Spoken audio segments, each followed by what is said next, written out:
Antibiotics classes, mode of actions and resistance. कि antibiotics क्या होती हैं, उनकी क्लासेस कौन सी है, मोड ऑफ एक्शंस क्या हैं, रेजिस्टेंस क्या है, किस तरह से होती है, और ये सारी चीज़ें हम लोग ऑलमोस्ट जो है वो ऑलरेडी पढ़ चुके हैं। तो जी सबसे पहले आ जाते हैं हम लोग एंटीबायोटिक्स पे और एंटीबायोटिक्स की क्लासिफिकेशन पे। तो antibiotics are usually classified based on their structure, function and और spectrum of activity. Number 1 structure, molecular structure, कि उनका स्ट्रक्चर कैसा है, जैसे कि बीटा लैक्टम्स वगैरह हैं या अमाइनोग्लाइकोसाइड्स हैं जो कि आपके प्रोटीन इनहिबिटर्स होते हैं, और बीटा लैक्टम्स आपके सेल वॉल इनहिबिटर्स होते हैं। फंक्शन के बेस पे 5 फंक्शनल ग्रुप्स होते हैं। दीज आर ऑल कंपोनेंट्स और functions necessary for bacterial growth, targets for antibiotics. इसमें क्या आते हैं, inhibitors of cell wall synthesis, inhibitors of protein synthesis, inhibitors of membrane function, anti metabolites and inhibitors of nucleic acid synthesis. तो सबसे पहले structure की base पे कि जिनमें बीटा लैक्टम रिंग वगैरह होता है, और ये भी फॉल तो फंक्शनल की कैटेगरी में ही करते हैं, पर इनमें चूँकि स्पेसिफिकली एक स्ट्रक्चर होता है इसलिए इनको स्ट्रक्चर की कैटेगरी में भी डाल देते हैं। दूसरा फंक्शनल कैटेगरी में, जिसमें आपके पास वो वाले एंटीबैक्टीरियल्स आ जाते हैं जो कि किसी ना किसी फंक्शन को डिस्टर्ब कर रहे होते हैं। और फिर तीसरा आ जाता है spectrum of activity. Narrow spectrum, broad spectrum, दो तरह के होते हैं। नैरो स्पेक्ट्रम, ब्रॉड स्पेक्ट्रम का मतलब है कि वो कितनी टाइप की स्पीशीज़ को जो है वो टारगेट कर सकते हैं। In these discussions we will primarily use the functional classification but will point out where structural similarities also exist. So inhibitors of cell wall synthesis में बीटा लैक्टम्स आते हैं सबसे पहले, उसमें पेंसिलिन इंक्लूड है, उसमें सेफेलोस्पोरिन्स इंक्लूड है, मोनोबैक्टम्स हैं और कार्बापेनिम्स हैं। कार्बापेनिम्स, पेंसिलिन, इनको हम ऑलरेडी जो है वो डिस्कस कर चुके हैं। इसके बाद ग्लाइकोपेप्टाइड्स आते हैं और फॉस्फोमाइसिन्स आते हैं। Inhibitors of cell wall synthesis और पेंसिलिन के बारे में अगर हम थोड़ा सा देखें तो 1928 में अलेक्जेंडर फ्लेमिंग ने डिस्कवर की थी ब्रेड मोल्ड के ऊपर, growing on petri dish. 1939 Florey Chain and associates, उन्होंने भी यही चीज़ देखी थी। Began work on isolating and synthesising large amounts of penicillin, और फिर जो है वो इस पर काम शुरू कर दिया गया कि ज़्यादा अमाउंट में इसको आइसोलेट किया जाए, उसको सिंथेसाइज किया जा सके। 1944 में इसको जो है वो यूज़ किया गया in World War 2 to treat infections, ताकि इन्फेक्शंस को जो है ट्रीट किया जाए। लेट 1940s में available for general use in US, तब ये जो है वो जनरल यूज़ के लिए यूएस में, यूनाइटेड स्टेट्स ऑफ अमेरिका में अवेलेबल थी। Penicillin as well as cephalosporins are called beta lactams, इनको जो बीटा लैक्टम एंटीबायोटिक्स कहते हैं, and are characterized by 3 fundamental structural requirements. Number 1 diffuse beta lactam structure, जो कि एक रिंग की स्ट्रक्चर में होता है, रेड रिंग। यहाँ पे आप लोग यहाँ पे डायग्राम में देख सकते हो। अब फ्री कार्बोक्सिल एसिड ग्रुप, और क्या होता है इनमें, एक फ्री कार्बोक्सिलिक एसिड ग्रुप होता है, और इसके अलावा क्या होता है 1 और मोर substituted amino acid side chains, इनमें एक या एक से ज़्यादा जो है वो सब्स्टिट्यूटेड अमाइनो एसिड चेन्स होती हैं। The lactam structure can also be viewed as the equivalent bonding of pieces of 2 amino acid, cysteine blue and valine red. The beta lactam nucleus itself is the chief structural requirement for biological activity। Obvious बात है कि beta lactam जो ring है वो ही chief requirement है structure की इस बायोलॉजिकल एक्टिविटी के लिए। अगर बीटा लैक्टम रिंग नहीं होगा तो फिर पेंसिलिन अपना काम नहीं कर सकेगी, या बीटा लैक्टम वाली जो जितनी भी एंटीबायोटिक्स है वो अपना काम नहीं कर सकेंगे।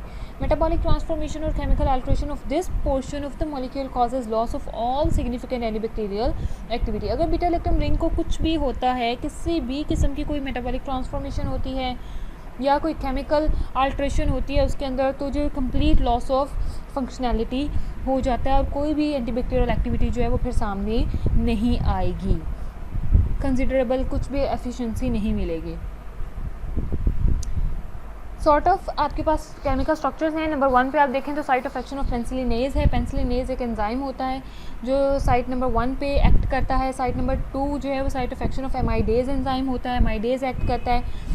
और आपके पास जो ए है वो है थायज़ोलिडीन रिंग, और जो बी है यहाँ पर आप लोग देख रहे हो, ये जो बी है वो है बीटा लैक्टम रिंग।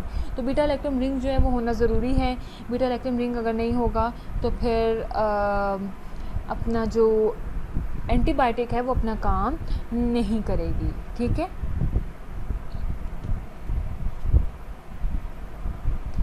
नेक्स्ट है हमारे पास mechanism of actions of beta lactams. Beta lactams जो है वो कैसे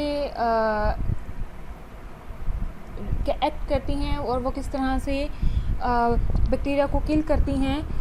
तो all penicillin derivatives produce the bactericidal effects by inhibition of bacterial cell wall synthesis. वो कहती क्या है कि बैक्टीरिया के सेल वॉल सिंथेसिस को रोक देती हैं। Specifically the cross linking of peptides on the mucosaccharide chains is prevented.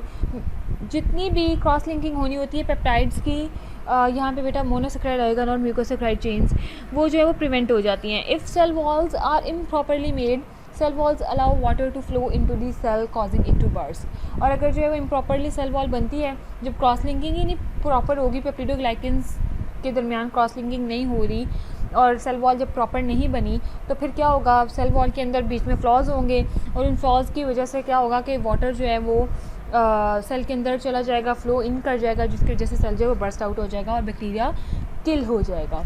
Bacterial cell wall synthesis होती क्या है? The cell walls of bacteria are essential for their normal growth and development. जिसमें आप लोगों को पहले भी बताया कि अगर बैक्टीरिया की जो प्रोटेक्शन होती है ना, वो सिर्फ उसकी सेल वॉल होती है। अगर बैक्टीरिया की सेल वॉल को कुछ भी हुआ, इसका मतलब बैक्टीरिया मरा।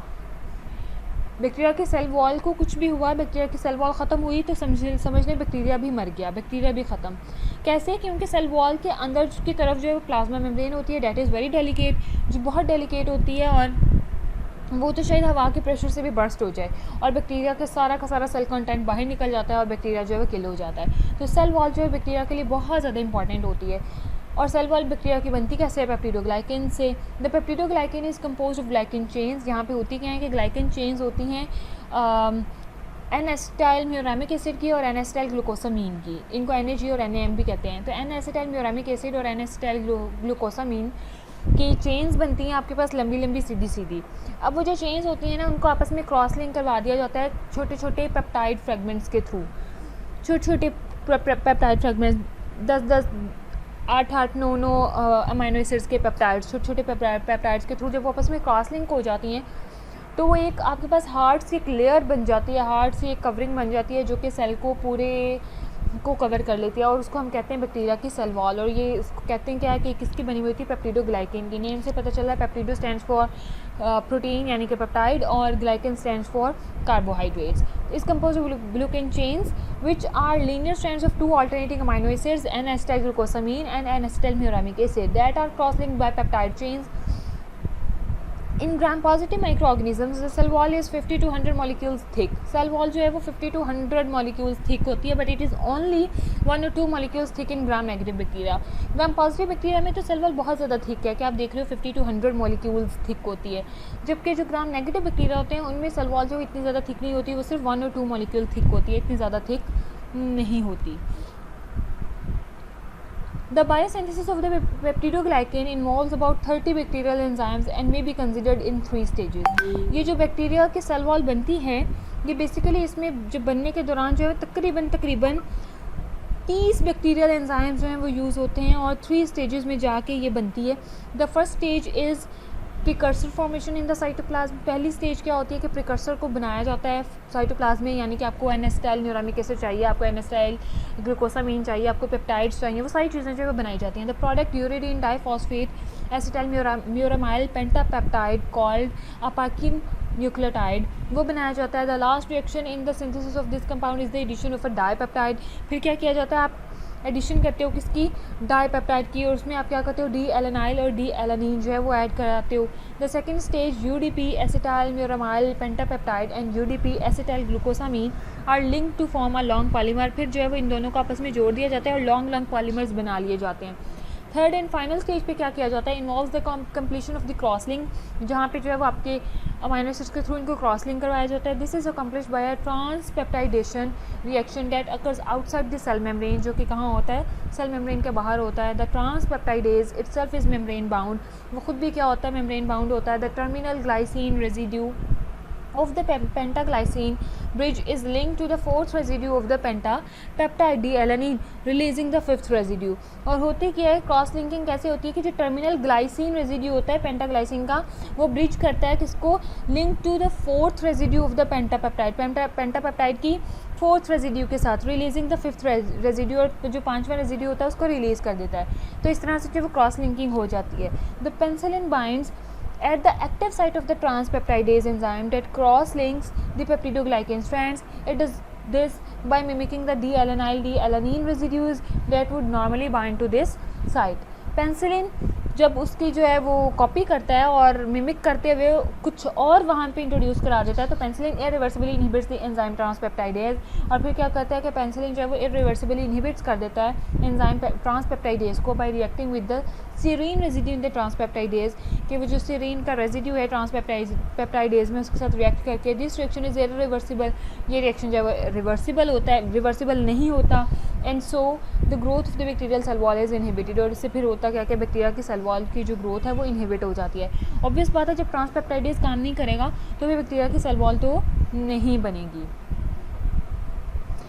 Related targets of penicillins and cephalosporins collectively termed penicillin binding proteins, इनको PBPs भी कहते हैं, that are known as penicillin binding proteins. Penicillin binding proteins functions are diverse, इनके जो functions होते हैं वो बहुत ज़्यादा diverse होते हैं। catalyze the transpeptidase reaction, ये transpeptidase reaction को भी catalyze करते हैं। maintain shape, ये shape को भी maintain करते हैं। form septums during division, ये division के दौरान जो है septums भी बनाते हैं जो कि cells को आपस में divide करते हैं। inhibit ऑटोलिटिक एंजाइम्स, और ये जो ऑटोलिटिक एंजाइम्स होते हैं उनको भी इनहिबिट करती हैं। Binding to PBPs results in number 1 inhibition of transpeptidase, के जैसे ही पेनिसिलिन बाइंड करेगी तो ट्रांसपेप्टाइडेज इनहिबिट हो जाएगा। ट्रांसपेप्टाइडेज catalyses the cross linking of the pentaglycine bridge with the fourth residue of the pentapeptide. The fifth residue is released during this reaction और spheroblasts are formed. Structural irregularities होती हैं second number पे binding to PBPs may result in abnormal elongation, abnormal shape, cell wall defects. Structural irregularities में क्या आता है कि abnormal elongation हो सकती है, abnormal shape हो सकती है, और इसके अलावा जो cell wall में और different defects आ सकती हैं, और होगा क्या कि cell wall जो है वो proper नहीं बनेगी, और फिर water जो है वो flow in कर जाएगा और cell जो है वो burst out हो जाएगा। आप लोग यहाँ पे डायग्राम में देख सकते हो, तो transpeptidase reaction in staphylococcus aureus that is inhibited by penicillins and cephalosporins. तो पेनिसिलिन और सेफेलोस्पोरिन्स क्या कर रही हैं, बेसिकली इनहिबिट कर देती हैं ट्रांसपेप्टाइडेज को। तो यहाँ पे आप लोग देखो कि आपके पास क्या है, इधर लेफ्ट साइड पे ग्लाइकोपेप्टाइड पॉलीमर है जिसमें आपके पास एन-एसिटाइल म्यूरामिक एसिड और एन-एसिटाइल ग्लूकोसामीन के जो रेजिड्यूज़ हैं वो लगे हुए हैं, ठीक है। अब ये जो आपके पास रेजिड्यूज़ हैं, यहाँ पर होता क्या है आपका कि जो थर्ड नंबर का रेजिड्यू है वो यहाँ से जो है वो रिमूव किया जा रहा है। वो जो रिमूव किया जा रहा है वो बेसिकली थर्ड नंबर का नहीं है, वो बेसिकली फिफ्थ नंबर का है, वो वहाँ से रिमूव कर दिया। तो आपके पास क्या है कि ट्रांसपेप्टाइडेज ने ऐसे काम करना है। ट्रांसपेप्टाइडेज क्या करेगा, यहाँ पर आकर इसमें ये जो आपके रेजिड्यूज़ हैं म्यूरामिक एसिड के और एन-एसिटाइल ग्लूकोसामीन के, उनको जो है ग्लाइकोपेप्टाइड पॉलीमर में ऐड करवाता जाएगा, और आपके पास जो है वो लंबी लंबी चेन्स बन जाएंगी। जब ये काम नहीं होगा तो चेन्स नहीं बनेंगी और आपका जो सेल वॉल है वो क्या हो जाएगी, डिस्टर्ब हो जाएगी, और सेल वॉल जो है वो नहीं बन सकेगी। थिकनिंग आप लोग यहाँ पे चेक कर लें, आप लोग देख सकते हो कि जैसे ग्राम पॉजिटिव बैक्टीरिया में थिकनिंग ज़्यादा है, ग्राम नेगेटिव बैक्टीरिया में सेल वॉल की थिकनेस कम है।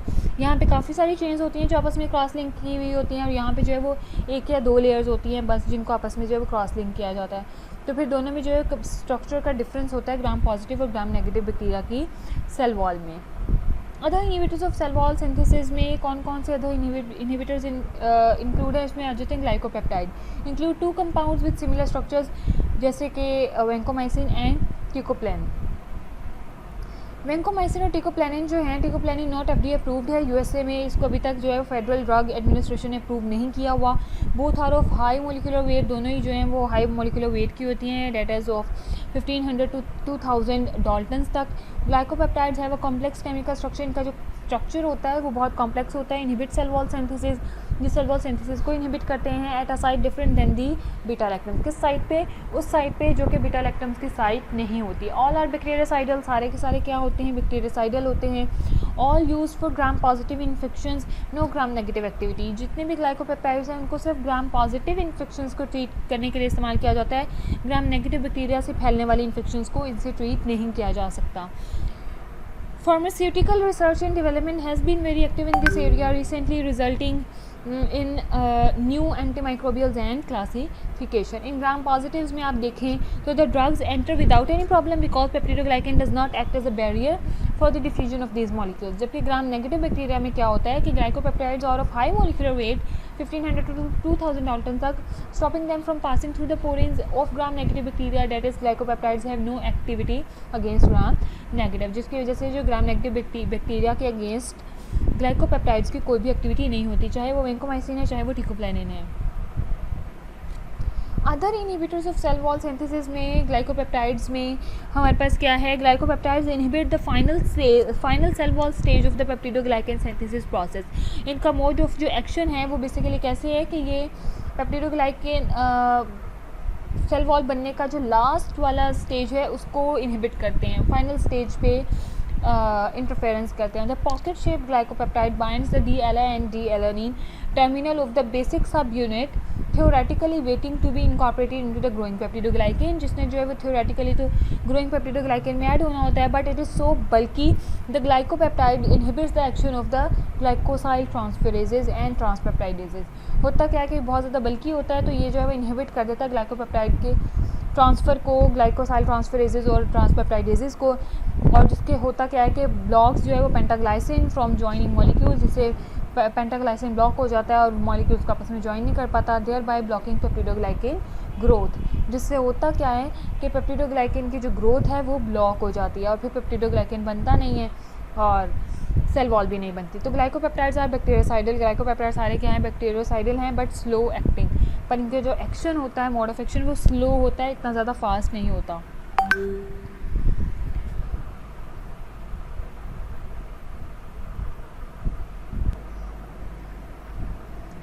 Other inhibitors of cell wall synthesis में फॉस्फोमाइसिन्स भी आते हैं। स्पेक्ट्रम ऑफ एक्शन इनका क्या होता है कि जो फॉस्फोमाइसिन्स हैं acts to inhibit cell wall synthesis at a stage earlier than the penicillins और cephalosporins। ये जो है वो सेल वॉल सिंथेसिस की स्टेज में अर्ली एक्ट करते हैं, जबकि पेनिसिलिन और सेफेलोस्पोरिन्स तो ऑलमोस्ट थर्ड स्टेज पे जाके एक्ट कर रहे होते हैं। FDA अप्रूव्ड है, 1996 में अप्रूव कर दिया गया था। It is a broad spectrum agent. ये जो है ब्रॉड स्पेक्ट्रम एजेंट होते हैं, सिर्फ थोड़े से ऑर्गेनिजम्स पे एक्ट नहीं करते, ज़्यादा सारों पे कर सकते हैं। मोड ऑफ एक्शन इनका क्या है कि inhibits the first step of peptidoglycan synthesis.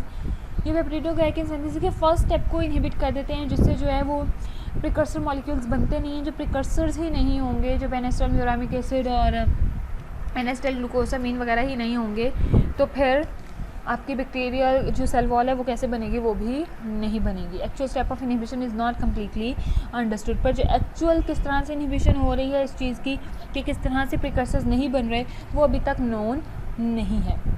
Next है हमारे पास inhibitors of protein synthesis. Inhibitors of protein synthesis पे अगर आएँ तो उसमें आ जाते हैं हमारे पास अमाइनोग्लाइकोसाइड्स आ जाते हैं जो कि बैक्टीरियोसाइडल होते हैं। इसके अलावा जेंटामाइसिन, टोब्रामाइसिन एंड एमिकेसिन आते हैं। इनको हमने सबको ऑलरेडी जो है वो थोड़ा थोड़ा डिस्कस किया हुआ है। तो MLS के जिनको मैक्रोलाइड्स और लिंकोसमाइड्स, स्ट्रेप्टोग्रामिन्स और कीटोलाइड्स, ये सारे क्या हैं, बैक्टीरियोस्टैटिक होते हैं। एरिथ्रोमाइसिन, क्लिंडामाइसिन,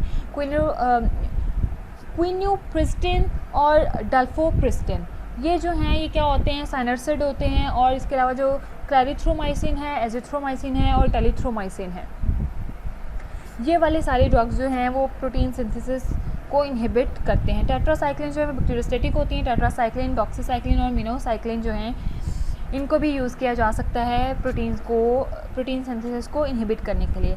ग्लाइसाइक्लिन्स और टाइजी साइक्लिन्स जो हैं वो भी होते हैं जो कि प्रोटीन सिंथेसिस को इनहिबिट करते हैं। आप लोग इनमें से सिर्फ 2-3 के नेम्स याद कर लें, डेट इज़ इनफ। फिर हमारे पास आते हैं फिनोकोल्स जो कि बैक्टीरियोस्टैटिक होते हैं, क्लोरमफेनिकोल होते हैं। इसके अलावा हमारे पास हैं ऑक्साजोलिडिनोन्स हैं और लाइनजोलिड हैं, ये बैक्टीरियोसाइडल होते हैं फॉर स्ट्रेप्टोकोकाई और बैक्टीरियोस्टैटिक होते हैं फॉर एंटेरोकोकस एंड स्टेफिलोकोकाई स्पीशीज़। इसके बाद हमारे पास आते हैं एंसामाइसिन्स आते हैं और रिफेम्पिन आते हैं। ये बैक्टीरियोस्टैटिक होते हैं और बैक्टीरियोसाइडल होते हैं depending on organism and concentration. Bacteriostatic भी हो सकते हैं, बैक्टीरियोसाइडल भी हो सकते हैं, डिपेंड करता है कि ऑर्गेनिज्म कौन सा है और कितनी कंसंट्रेशन में दिया जा रहा है। Inhibitors of protein synthesis, these classes interfere with ribosomes. ये बेसिकली क्या करते हैं, इंटरफेयर करते हैं राइबोसोम्स के साथ। मोस्ट ऑफ बैक्टीरियोस्टैटिक, ज़्यादातर जो बैक्टीरियोस्टैटिक हैं, बैक्टीरियोसाइडल कम हैं। Resistance to tetracycline and macrolide is common. Tetracycline और मैक्रोलाइड के लिए रेजिस्टेंस तो बहुत ही ज़्यादा कॉमन हो चुकी है, ऑलमोस्ट सारे के सारे बैक्टीरिया इस वक्त जो है टेट्रासाइक्लिन से तो रेजिस्टेंट हुए हैं तकरीबन। ओवरव्यू ऑफ प्रोटीन सिंथेसिस में अगर हम देखें कि प्रोटीन्स कैसे सिंथेसिस होती हैं, तो ये हमें सबको पता है कि सबसे पहले रेप्लिकेशन होती है, और आप लोग जो है वो इसको पढ़ भी रहे हो प्रोटियोमिक्स के कोर्स में। सबसे पहले डीएनए की रेप्लिकेशन होती है, तो उसमें तो है डीएनए ही बस होता है। फिर डीएनए से ट्रांसक्रिप्शन होती है, आरएनए बनाया जाता है, उस मैसेंजर आरएनए से जो है वो फिर ट्रांसलेशन की जाती है और प्रोटीन बनाई जाती है। तो डीएनए से आरएनए और आरएनए से जो है वो प्रोटीन बनाई जाती है। तो जो प्रोटीन बनाने का स्टेप है जिसमें आरएनए से प्रोटीन बनानी है राइबोसोम्स के ज़रिए, तो वो जब राइबोसोम्स नहीं होंगे या जब राइबोसोम्स फॉल्टी होंगे या राइबोसोम्स को फंक्शनल नहीं होंगे या उनके फंक्शन में किसी न किस्म की कोई इंटरफेरेंस होगी, तो फिर प्रोटीन जो है वो सिंथेसाइज नहीं होंगी।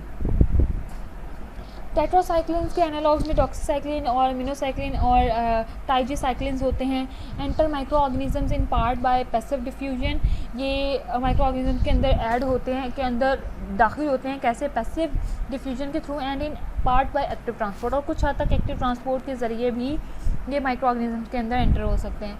बाइंड्स टू द 30th सब यूनिट्स, 30th सब यूनिट्स के साथ बाइंड करते हैं and blocks the binding of aminoacyl transfer RNA, और ब्लॉक कर देते हैं अमीनो सेल ट्रांसफर आरएनए की बाइंडिंग को to the acceptor site on the messenger RNA ribosome complex. Active against many gram positive and gram negative bacteria, इसके अलावा रिकेट्सी और क्लेमाइडी और माइकोप्लाज्मास के अगेंस्ट भी ये एक्टिव होते हैं और इनके खिलाफ भी काम कर सकते हैं। नेक्स्ट है हमारे पास मैक्रोलाइड्स। मैक्रोलाइड्स क्या हैं? Characterize by microcyclic lactone rings plus deoxy sugars. इनके अंदर एक स्पेसिफिक रिंग है that is known as macrocyclic lactone ring, और इसके अलावा इसमें क्या होता है? डीऑक्सी शुगर्स होती हैं, तो उससे जो है वो हम इनको आइडेंटिफाई भी कर सकते हैं, और ये इनका स्ट्रक्चरल स्पेसिफिसिटी है। प्रोटोटाइप क्या है? एरिथ्रोमाइसिन है फ्रॉम स्ट्रेप्टोमाइसिस एरिथ्रोइरियस से है, इसको प्रोटोटाइप है इसकी, यहाँ से इसको आपको देख सकते हो, कर सकते हो इसको, और वहाँ से हासिल भी कर सकते हो इसको। और इसके अलावा जो है वो सेमी सिंथेटिक डेरिवेटिव्स भी इसके अवेलेबल हैं, जिसमें आपके पास आ जाते हैं क्लैरिथ्रोमाइसिन आ जाते हैं, कीटोलाइड्स आ जाते हैं और एजिथ्रोमाइसिन आ जाते हैं। स्टूडेंट्स,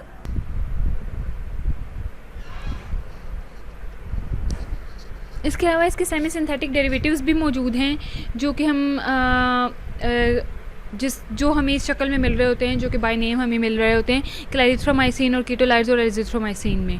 ठीक है, ये सारे जो हैं वो बेसिकली मैक्रोलाइड्स ही हैं और ये सेमी सिंथेटिक डेरिवेटिव्स हैं। कुछ तो हमें एरिथ्रोमाइसिन वगैरह जो है वो हम स्ट्रेप्टोमाइसिस स्पीशीज से भी हासिल कर लेते हैं। Inhibit 50S ribosomal RNA near peptidyl transferase centre, ये बेसिकली करते क्या हैं कि 50S राइबोसोमल आरएनए जो है पेप्टिडाइल ट्रांसफरेज सेंटर के करीब उसको इनहिबिट कर देते हैं, thereby preventing peptide chain elongation by blocking of polypeptide exit tunnel. Block कर देते हैं एग्जिट टनल को। एज अ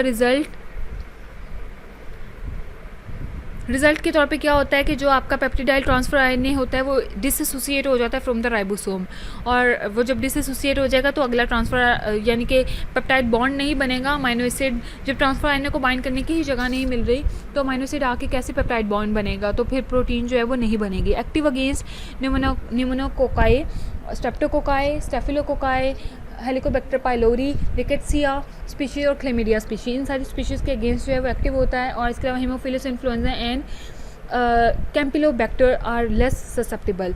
जो हीमोफिलस इन्फ्लुएंजा है और जो कैम्पिलोबैक्टर स्पीशीज़ हैं ये जो है वो लेस ससेप्टेबल हैं, वो इतनी ज़्यादा ससेप्टेबल नहीं है इन दो स्पीशीज़ पे। ये इतना अच्छे मैक्रोलाइड्स जो है वो इफेक्ट नहीं कॉज करते।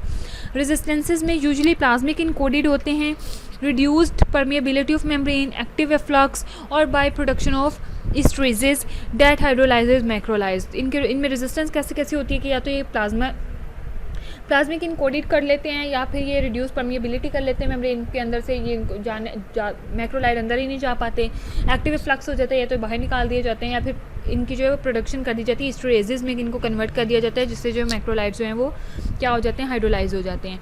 और वो जब हाइड्रोलाइज हो गए तो जितना मर्जी अंदर पड़े रहें तो वो काम तो करेंगे नहीं।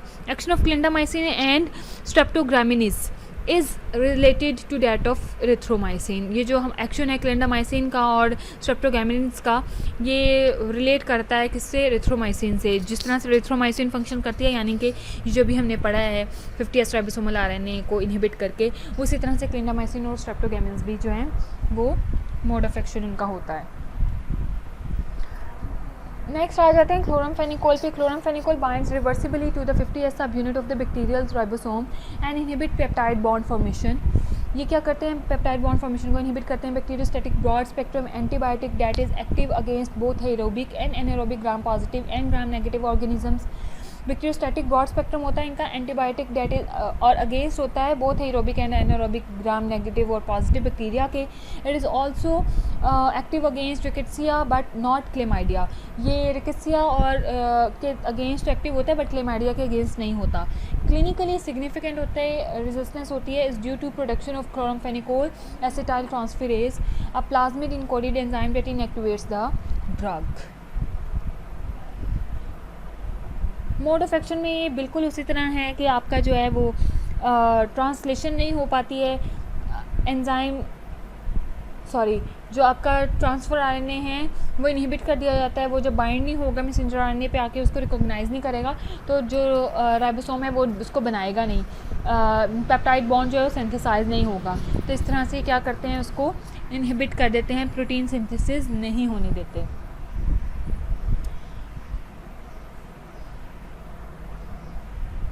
नेक्स्ट है inhibitors of membrane function. Membrane function को इनहिबिट करने वाले भी काफ़ी सारी ड्रग्स मौजूद हैं, जिनमें हमारे पास आ जाते हैं लिपोपेप्टाइड्स आ जाते हैं और पॉलीमेग्जिन्स आ जाते हैं। पॉलीमेग्जिन्स काफ़ी टाइप्स के होते हैं, A, B, C, D एंड E। Polymyxin B and E can be use therapeutically, इनको जो है थेराप्यूटिकली यूज़ किया जा सकता है। Polymyxin B derive from bacillus polymyxa aerosporus species से इसको जो है वो लिया जाता है, और पॉलीमेग्जिन E जो है वो derive from bacillus polymyxa var colistinus species से इसको लिया जाता है। Colistin exist as 2 forms, colistin sulphate. Intestinal infections, topical powders, media, ये इंटेस्टाइनल इन्फेक्शंस को ट्रीट करने के लिए होता है, और ये टॉपिकल भी आपको अवेलेबल होता है कि आप इसको टॉपिकली भी लगा सकते हो, पाउडर्स के फॉर्म में भी होता है, मीडिया के फॉर्म में भी बना हुआ मिलता है आपको। कॉलिस्टीमिथेट सोडियम मोस्ट एक्टिव होता है और इफेक्टिव फॉर्म होती है ये, और इसके अलावा जो है हमारे पास साइक्लिक लिपोपेप्टाइड्स होते हैं जो कि सारे के सारे क्या हैं, बैक्टीरियासाइडल हैं, सब के सब बैक्टीरिया को किल करते हैं। पॉलीमेग्जिन मोड ऑफ एक्शन को अगर हम देखें तो इसका टारगेट क्या होता है, मेम्ब्रेन फॉस्फोलिपिड्स होते हैं। मेम्ब्रेन फॉस्फोलिपिड्स को ही टारगेट करता है। Number 1 outer and cytoplasmic membrane effect होता है, जिसकी वजह से polymyxins are positively charge molecules, ये कैटायनिक इन नेचर होते हैं, which are attracted to the negatively charge bacteria, और नेगेटिवली चार्ज बैक्टीरिया की तरफ अट्रैक्ट होते हैं। The negative charge of bacteria is due to the LPS कहते हैं लिपोपॉलीसेक्राइड्स को। चूँकि लिपोपॉलीसेक्राइड्स पे नेगेटिव चार्ज होता है in the outer membrane and the peptidoglycan notably the teichoic acid होता है वहाँ पे, जिसकी वजह से भी बैक्टीरिया की सेल वॉल के ऊपर नेगेटिव चार्ज होता है, जिसकी वजह से पॉलीमेग्जिन उसकी तरफ अट्रैक्ट होते हैं। The antibiotic binds to the cell membrane, antibiotic जो है वो सेल मेम्ब्रेन के साथ बाइंड कर जाता है, ऑल्टर्स इट्स स्ट्रक्चर, उसके स्ट्रक्चर को चेंज कर देता है, and makes it more permeable, और उसको ज़्यादा परमिएबल बना देता है। दिस डिस्टर्ब्स ऑस्मोटिक बैलेंस, जिससे होता क्या है कि ऑस्मोटिक बैलेंस डिस्टर्ब हो जाता है, पानी या तो बाहर निकल जाता है या अंदर ऐड हो जाता है। दोनों ही सूरतों में क्या होता है कि ये चीज़ जो है वो काबिल बर्दाश्त नहीं होती। अगर पानी बाहर चला जाए तो सेल बर्स्ट, और पानी अंदर आ जाए तो तब भी cell burst. This disturbs osmotic balance causing leakage of cellular molecule, सारे के सारे सेलुलर मॉलिक्यूल जो है वो बाहर निकल जाते हैं। Inhibition of respiration and increase water uptake leading to cell death, और फिर जो इंक्रीज वाटर अपटेक हो जाता है तो उससे सेल डेथ हो जाती है। The antibiotic acts much like a cationic detergent and affects all membranes similarly. Toxic side effects are common, और इससे जो साइड इफेक्ट्स होते हैं बिल्कुल उस तरह से ये एक्ट करता है जैसे कि कोई cationic डिटर्जेंट है। Little or no effect on gram positive, जिसका कोई भी इफेक्ट नहीं होता ग्राम पॉजिटिव बैक्टीरिया पे, since the cell wall is too thick to permit access to the membrane, क्योंकि सेल वॉल इतनी ज़्यादा ग्राम पॉजिटिव बैक्टीरिया की थिक होती है कि सेल मेम्ब्रेन तक पॉलीमेग्जिन की रसाई ही मुमकिन नहीं है। जब पॉलीमेग्जिन सेल मेम्ब्रेन तक पहुंचेंगे ही नहीं तो फिर पॉलीमेग्जिन्स तो कोई फ़ायदा कोई नहीं उस पर करेंगे। Gram positives are naturally resistant, gram positive जो है नेचुरली ही रेजिस्टेंट हैं, आप उनको जितना मर्जी पॉलीमेग्जिन्स दे लो कोई असर नहीं होगा उन पर। नेक्स्ट आ जाते हैं हमारे पास anti metabolites.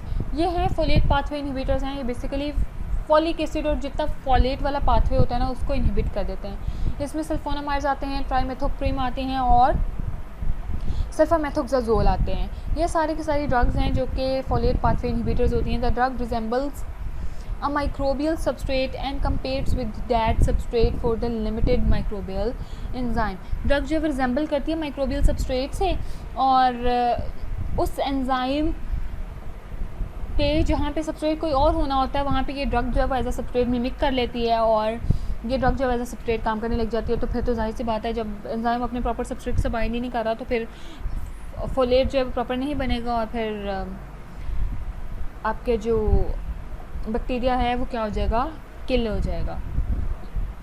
Synthesis of tetrahydrofolic acid होती कैसे है? Basically human do not synthesize folic acid. Human में फोलिक एसिड नहीं बनता। गुड सिलेक्टिव टारगेट है ये, इसको हम सिलेक्टिवली टारगेट कर सकते हैं क्योंकि ह्यूमन में तो फोलिक एसिड बनना ही नहीं है, सिर्फ बैक्टीरिया वगैरह में बनता है, तो बैक्टीरिया को ईजिली टारगेट किया जा सकता है। तो इसमें जो होता है ना चांसेस ऑफ के हमारे कहीं सेल्स ना डिस्टर्ब हो जाएँ या हमारी कोई हमें ना नुकसान पहुंचे, तो वो उस तरह का कुछ नहीं होता, बट साइड इफ़ेक्ट्स फिर भी देखने में आ सकते हैं। सल्फोनामाइड्स हैं, ये बैक्टीरियोस्टैटिक होते हैं। इंट्रोड्यूस इन 1930s में इनको इंट्रोड्यूस किया गया था। First effective systemic anti microbial agent हैं ये, use for the treatment of acute uncomplicated UTIs. इनको जो है एक्यूट और अनकॉम्प्लिकेटेड यूरिनरी ट्रैक्ट इन्फेक्शंस के लिए भी इस्तेमाल किया जाता है। ट्राइमेथोप्रिम और सल्फामेथोक्सोज जो हैं ये बैक्टीरियासाइडल हैं और ब्रॉड स्पेक्ट्रम सिनर्जिस्टिक एक्शन इनका होता है अगर इनको दोनों को इकट्ठा दिया जाए। यहाँ पे डायग्राम में आप देख सकते हो कि टेट्राहाइड्रोफोलिक एसिड जो है वो कैसे बन रहा है कि सबसे पहले आपके पास क्या है, अमाइनो बेंजोइक एसिड है और आपके पास पिटराडीन है। ये दोनों जब आपस में कंबाइन होते हैं जीटीपी की प्रेजेंट में आपके पास सल्फोनामाइड्स बनते हैं। सल्फोनामाइड से एल ग्लूटामिक एसिड की प्रेजेंस में डाईहाइड्रोपिटोरिक एसिड आपके पास बनता है और NADPH ऐड होता है, तो जिससे आपके पास क्या बन जाता है, ट्राइमेथोप्रिम बन जाता है। ये जो ट्राइमेथोप्रिम होता है इससे NADP जो रिड्यूस नहीं जो आपका ऑक्सीडाइज NADP है वो बाहर निकल जाता है और आपके पास टेट्राहाइड्रोफोलिक एसिड जो है बन जाता है। अभी जो टेट्राहाइड्रोफोलिक एसिड है ये थायमिडीन में लग के DNA भी बनाता है, प्यूरिन्स में लग के DNA RNA बनाता है और मेथियोनिन में लग के ट्रांसफर RNA और प्रोटीन्स वगैरह में इन्वॉल्व होता है। एंटी मेटाबोलाइट में कौन कौन से और आते हैं? द कॉम्बिनेशन में जो हम लोग यूज़ कर रहे हैं ट्राइमेथोप्रिम और सल्फामेथोक्सोज, इनको जो है आप यूज़ कर सकते हो is synergistic and the association provides a bactericidal effect. और दोनों को जब इकट्ठा यूज़ करोगे तो बैक्टीरियासाइडल इफेक्ट आपको मिलेगा और साइनर्जिस्टिक मिलेगा। नेचुरल रेजिस्टेंस किस में होती है? एंटेरोकोकस में होती है, low level and poorly express. इसके अलावा स्ट्रेप्टोकोकस न्यूमोनाई में होती है और इसके अलावा जो है वो आपके पास सुडोमोनास एरिजिनोसा में होती है। तो इन स्पीशीज़ में नेचुरली रेजिस्टेंस होता है, जितना मर्जी एंटीमेटाबोलाइट दे लो कोई फ़र्क नहीं पड़ेगा। नेक्स्ट आ जाता है inhibitors of nucleic acid synthesis, जो कि हमने आज ही पढ़े हैं। क्विनोलॉन्स और फ्यूराइंस होते हैं। क्विनोलॉन्स में हमारे पास humans do not synthesize DNA, humans do synthesize DNA। Human जो है वो सिंथेसाइज करते हैं DNA को शेयर्ड प्रोसेस विद बैक्टीरिया, बिल्कुल उसी तरह जैसे बैक्टीरिया भी करते हैं DNA सिंथेसाइज करते हैं, तो दोनों में शेयर्ड प्रोसेस है। Do tend to see some side effects with quinolones, और इसी वजह से जो है कुछ साइड इफेक्ट्स भी सामने आते हैं। Some drugs withdrawn from market quickly, all are bactericide. कुछ ड्रग्स जो हैं वो इतने सीवियर उनके साइड इफेक्ट्स है कि उनको क्विकली मार्केट से जो है वो रिमूव कर दिया गया है, विदड्रॉ कर दिया गया है। और जितने भी न्यूक्लिक एसिड इनहिबिटर्स हैं, न्यूक्लिक एसिड सिंथेसिस इनहिबिटर्स हैं, वो सारे के सारे क्या होते हैं, बैक्टीरियासाइडल होते हैं। क्विनोलॉन्स पे आ जाए हम, तो क्विनोलॉन्स का जो मोड ऑफ एक्शन है small and hydrophilic quinolones have no problem crossing the outer membrane. इनको कोई प्रॉब्लम नहीं होती, क्रॉस आउटर मेम्ब्रेन को ईजिली क्रॉस कर जाते हैं। Easily diffuse through the peptidoglycan, ये ईजिली जो है सेल वॉल से भी डिफ्यूज कर जाते हैं एंड द साइटोप्लाज्मिक मेम्ब्रेन और प्लाज्मा मेम्ब्रेन से भी डिफ्यूज कर जाते हैं and rapidly reach their target. और ये बहुत तेज़ी से और आसानी से अपने टारगेट तक पहुंच जाते हैं। टारगेट इनके क्या होते हैं, टोपोइसोमरेजेस होते हैं या DNA गायरेज होते हैं। रैपिड बैक्टीरियासाइडल एक्टिविटी इनकी होती है अगेंस्ट, ठीक है। इनके quinolones inhibit DNA synthesis. Mode of action इनका क्या होता है कि a typical escherichia coli chromosome is 1400 microns long, 1 micron in diameter when supercoiled, enough to fit in the equalized bacterial cell walls, which is 2 to 3 microns long. The bactericidal chromosome consists of a single circle of DNA. Bacterial chromosome का जो DNA है वो basically एक single circle DNA होता है। DNA is double stranded forming a left handed double helix. DNA जो है वो डबल स्ट्रैंडेड होता है और वो लेफ्ट हैंडेड डबल हेलिक्स बना हुआ होता है। तो all topoisomerases can relax DNA but only gyrase which carry out DNA super coiling. सारे के सारे टोपोआइसोमरेजेस जो है वो डीएनए को रिलैक्स कर सकते हैं, उसकी जो कॉइलिंग है उसको रिलैक्स कर सकते हैं, बट ओनली गायरेज ऐसा एंजाइम है जो कि डीएनए को दोबारा से सुपर कॉइल कर सकता है। The main quinolone target is the DNA gyrase, which is responsible for cutting one of the chromosomal DNA strands at the beginning of the supercoiling process. तो जो गायरेज एंजाइम है वो बेसिकली करता क्या है कि जब कॉइलिंग स्टार्ट होनी होती है, कॉइलिंग से पहले एक निक प्रोड्यूस करता है। The nick is only introduce temporarily, और ये जो निक होता है ये सिर्फ टेम्परेरीली इंट्रोड्यूस किया जाता है, and later the two ends are joined back together, और बाद में जो है वो दोनों एंड्स को आपस में जोड़ दिया जाता है और रिपेयर कर दिया जाता है। बट क्विनोलोन क्या करता है, quinolone molecule forms a stable complex with DNA gyrase, ये डीएनए गायरेज के साथ स्टेबल कॉम्प्लेक्स बना देता है, thereby inhibiting its activity, जिसकी वजह से इसकी एक्टिविटी जो इनहिबिट हो जाती है और preventing the repair of DNA cuts, और फिर जो डीएनए में जो कट्स लगे हैं वो रिपेयर नहीं हो पाते। जब रिपेयर नहीं होंगे तो ऑब्वियस बात है निक्स तो ऐसे प्रोड्यूस हुए में तो वो सुपर कॉइलिंग भी प्रॉपर नहीं होगी, और डीएनए भी प्रॉपर है ही नहीं डीएनए उसमें, जब न्यूक्लियोटाइड्स ही नहीं लगे हुए, निक्स हैं अंदर, तो काम ख़राब है, ठीक है।